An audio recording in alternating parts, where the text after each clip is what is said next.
મન કી બાતમાં વડાપ્રધાન મોદીએ યુવાઓને કમ્ફર્ટ ઝોનની બહાર આવવાની અને ઉનાળાના વેકેશનમાં કંઈ નવું જાણવાની કોશિશ કરે તેવી સલાહ આપી। 1 મેના રોજ ગુજરાત અને મહારાષ્ટ્રનો સ્થાપના દિવસ છે, ત્યારે વડાપ્રધાને બંને રાજ્યના સ્થાપના દિવસની પણ શુભેચ્છાઓ આપી।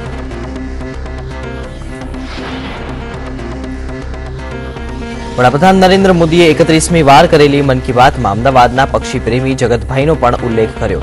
જગતભાઈનો ઉલ્લેખ કરતાની સાથે તેમણે ધન્યવાદ પણ આપ્યા। દેશમાં ઘટી રહેલી ચકલીની સંખ્યાને લઈને વડાપ્રધાન નરેન્દ્ર મોદીએ ચિંતા વ્યક્ત કરી। આ સાથે જ તેમણે એમ પણ કહ્યું કે લુપ્ત થતી ચકલીને લઈને અમદાવાદના પક્ષી પ્રેમી જગતભાઈએ મને એક પુસ્તક મોકલી હતી। વડાપ્રધાને તેમની આ પુસ્તકનો ખૂબ જ વખાણ કર્યા।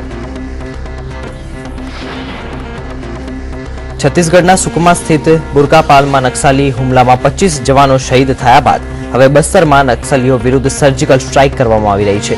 ગૃહ મંત્રાલયના ઉચ્ચ સૂત્રો દ્વારા મળતી માહિતી અનુસાર સુકમામાં નક્સલીઓનો ખાત્મો કરવા માટે કમાન ખુદ રાષ્ટ્રીય સુરક્ષા સલાહકાર અજીત ડોભાલે સંભાળી છે।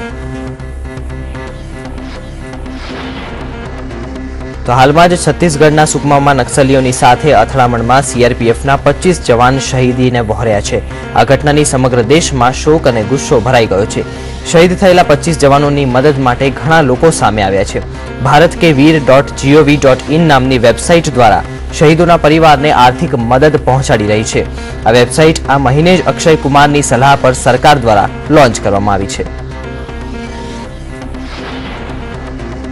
ઉત્તર પ્રદેશના મેરઠમાં ડીઆરઆઈએ નિવૃત્ત કર્નલના ઘર પર રેડ કરી હતી, જેમાં ₹1 કરોડની રોકડ, 40 જેટલા હથિયાર ઉપરાંત હરણ, સાબરની ખોપડી તથા શિંગડા મળી આવ્યા હતા। કર્નલનો દીકરો નેશનલ લેવલનો શૂટર છે।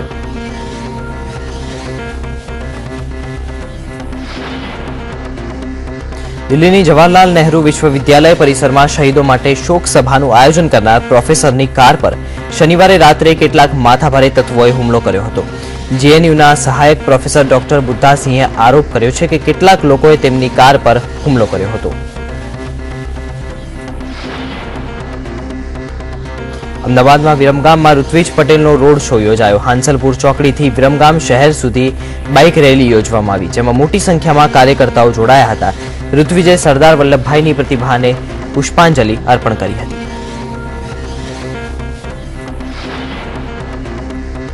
ઉચ્ચસ્તરીય સુરક્ષા બેઠકમાં સૂચના લીક થવાના મામલે કાર્યવાહીને લઈને પાકિસ્તાની વડાપ્રધાન નવાઝ શરીફ અને સેના વચ્ચે વિવાદ છંછેડાયો છે। જો કે આ મામલે શરીફે પોતાના વિશ્વસનીય સહયોગી તારિક ફાતમીને સસ્પેન્ડ કર્યા છે, પરંતુ સેના શરીફની આ કાર્યવાહીથી ખુશ નથી।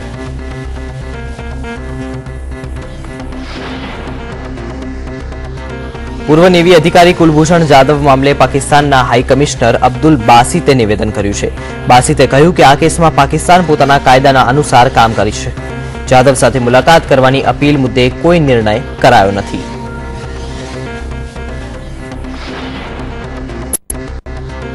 રિલાયન્સ ઇન્ડસ્ટ્રીઝના માલિક મુકેશ અંબાણીના ધર્મપત્ની નીતા અંબાણીએ દ્વારકાધીશના ચરણોમાં શીશ ઝુકાવી પૂજા અર્ચના કરી હતી।